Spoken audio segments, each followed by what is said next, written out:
अस्सलाम वालेकुम। कौमी क्रिकेट टीम के कप्तान बाबर आजम ने पाकिस्तान क्रिकेट टीम के तमाम खिलाड़ियों को एशिया कप में 100% कारकर्दगी दिखाने का कह दिया।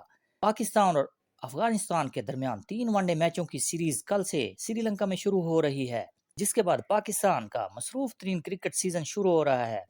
इस सीरीज के बाद एशिया कप और फिर वर्ल्ड कप जैसे बड़े इवेंट में कौमी टीम अपने जौहर दिखाएगी।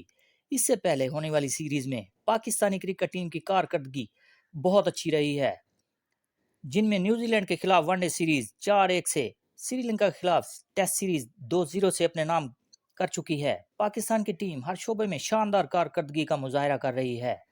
अगर यही तसलसल बरकरार रहा तो इंशाल्लाह एशिया कप और वर्ल्ड कप जैसे इवेंट भी पाकिस्तान जीत सकता है। दोस्तों, आपकी क्या राय है? इस बारे में जरूर आगाह करें।